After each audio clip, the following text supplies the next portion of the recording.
Good morning everyone, welcome back to the channel.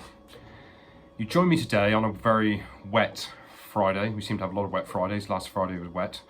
But I thought I'd produce have a little chat with you really, a little video talking through my feelings on PURETECH engines. It's a well covered topic on here. Many dealers have got their opinions of them and I've certainly got mine. And I thought I'd run through some experiences I've had of the engines and why I come to the final conclusion that I won't sell them.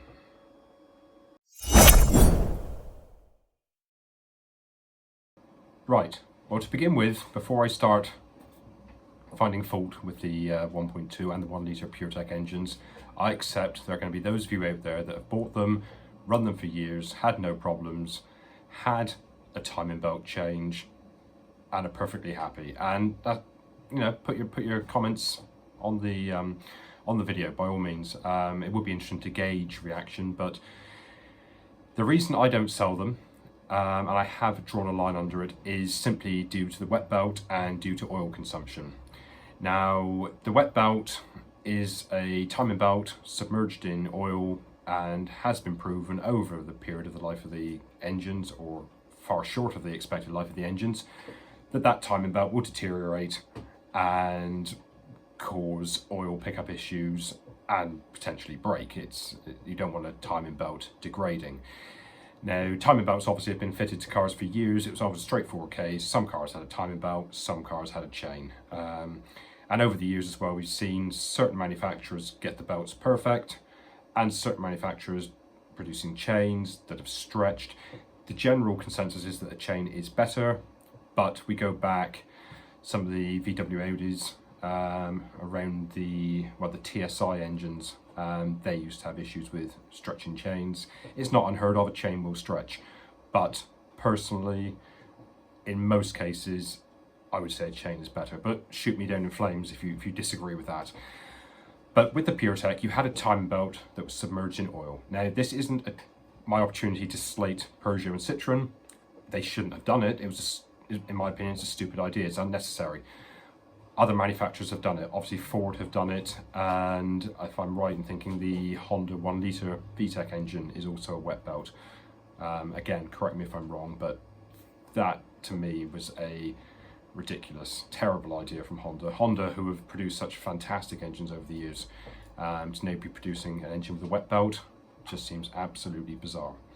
But anyway, obviously you have a wet timing belt submerged in oil, it deteriorates, but we also have seen plenty of issues of really excessive oil consumption. Now, I'm not going to get into the ins and outs of the science of it. It has been well covered on here, but that is also a known problem with them. So my experience of them, I've always tried to avoid them. I don't buy them, I simply will not stock them. But I had two experiences with this 1.2 PURETECH engine sort of in the last few months. I just thought I'd share those with you, and that will give you an idea of where I am with them and why I don't do them. Now, the first one, I received a phone call a few months back. A local garage had a lady who was being forced to give up driving. She was old, everything had been passed to her son to sort out. She had to give up her car. Chap rang me, got a Peugeot 108 here, it's on a 2018 and it done 14,000. Now, brilliant, perfect stock, kind of thing I just love. I said, which engine is it? Not sure, he said. So he gave me the reg, looked it up, 1.2 PURETECH. Just, disaster. No, don't want that, don't want that. So I rang him back, I said, sorry, you know, if it was a 1 litre, the KR 1 litre engine, I'd be down there, I'd already be there looking at it, but 1.2, no good. He said, well, it's got to go, put me on to the son. His son said, it's got to go. He lived up country. I said, I'll make you an offer. I went down and looked at it. No, it wasn't very nice. It needed quite a bit of paint. It had only done 14,000 miles, but the bodywork wasn't great. I could see past the bodywork, we could have made a nice car of it, but it still would have had that 1.2 engine. I even looked into how feasible it was to convert it, but again, that's just mucking around with cars. It's a 1.2, except it's a 1.2. So anyway, we bought the car.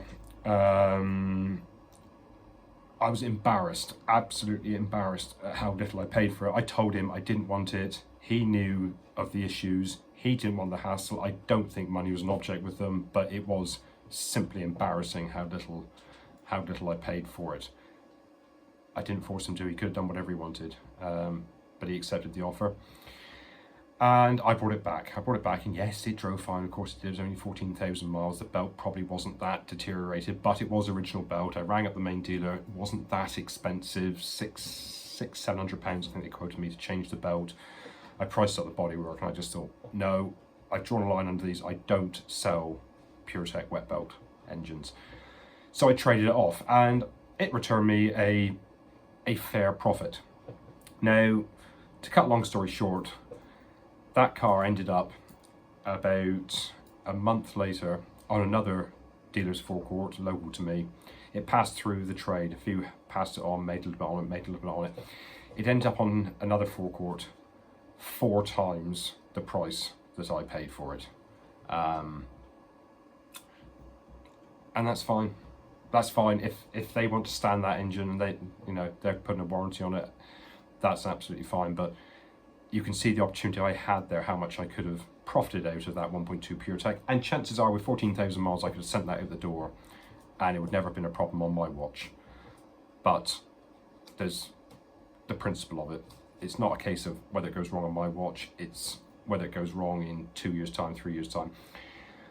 And then you're into a new engine. You can't muck around with refurbed engines on these because you've still got the oil consumption issue. Once that wet belt fails, in my opinion, it's a disaster. It's a write-off. And I did look it up at the time. I think they were quoting me nearly £7,000 if you were going to put an engine in one of those. So no, we moved that one on, and good luck to whoever's got it now. I hope it all works out well for you, but no amount of money was going to tempt me into retailing that car.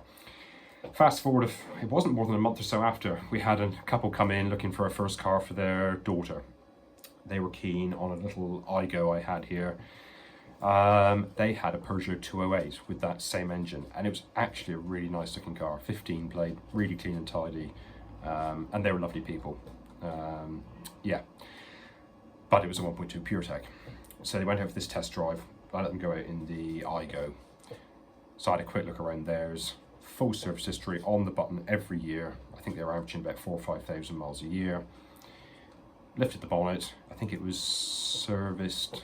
I think it had done 50. I think it was about 50,000 on the clock. And the last service was done at 47, 48,000. Lifted the bonnet, checked around the oil cap, quite wet. Thought, somebody's topped this up. So I pulled the dipstick. It had been sat for about half an hour, so it had a chance to settle. It should have given a fairly accurate reading.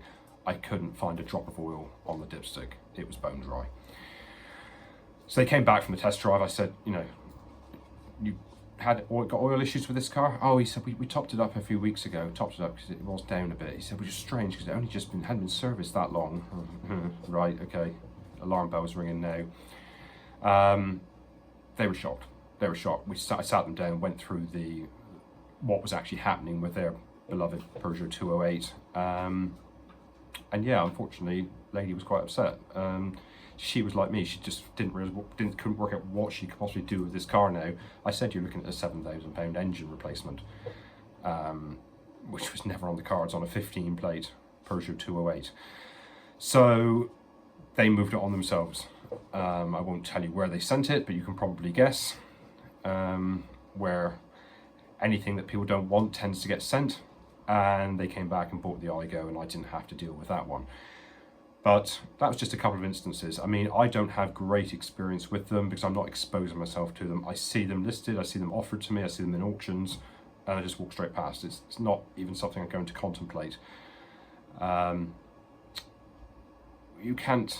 We can't sell those with any confidence whatsoever. And I know people are going to say in the comments, oh, mine's perfect, it's only a timing belt, you had the timing belt replaced. Yeah, it wasn't even the timing belt really causing the issue on this Peugeot 2. It may have been the belt degrading and causing issues inside the engine, but this engine had no oil in it. We're talking about a car which had a retail, I think, of around £6,000-7,000 with no oil in the engine. No, it's only done 50,000 miles. cars burn oil when they get old, but you don't expect these days to be, well, you do these days, because engines are burning oil more so, I think, than they used to maybe 10, 15 years ago. 50,000 miles is no miles, and for that car to be burning all its oil, or maybe 2-3 litres, there would have been some oil in the engine. It was not registering on the dipstick, it would have been some in there, but it was very, very low, and that's happened in about 2,000 or 3,000 miles. No way was I going to get involved with that car, and I didn't have to. We moved it along, or they moved it along, and I got the deal anyway, so avoided a bullet on that one. But coming back to the Peugeot, Citroen, Toyota, the C1s, the 108s and the Aigos that I do, Peugeot and Citroen obviously fitted this 1.2 PureTech engine into their C1s and their 108s. Toyota never did.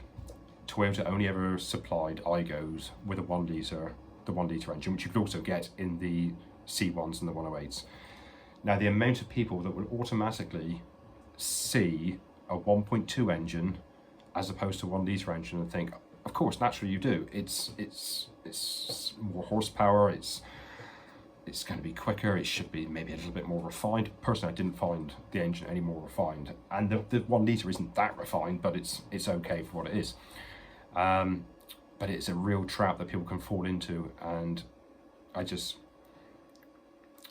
beg you, don't do it. Don't be tempted by the 1.2. Just go for the 1 litre. Toyota never offered Peugeot's engine in their car, and I think that says a lot for, obviously they didn't have hindsight at the time. They probably just didn't like the idea of that Peugeot engine, Peugeot Citroen engine. And yeah, that's why you can't go wrong when you buy an Aigo, because you can't buy an Aigo with a 1.2 engine. And for that reason, that's why I will only supply the 108s and C1s I sell with a 1 litre. Now, if you want to take on the risk, chances are you will be okay, but I have seen some really grotty ones going through the auctions and not at high mileage. It surprises me that people are buying them in the auctions. We all know the risk of auctions, and we know why things are put into auction, and when you see a 1.2 PureTech engine, you've got to be a brave man to start waving your hands around in the air when those go through the block, but people do, and people get away with it.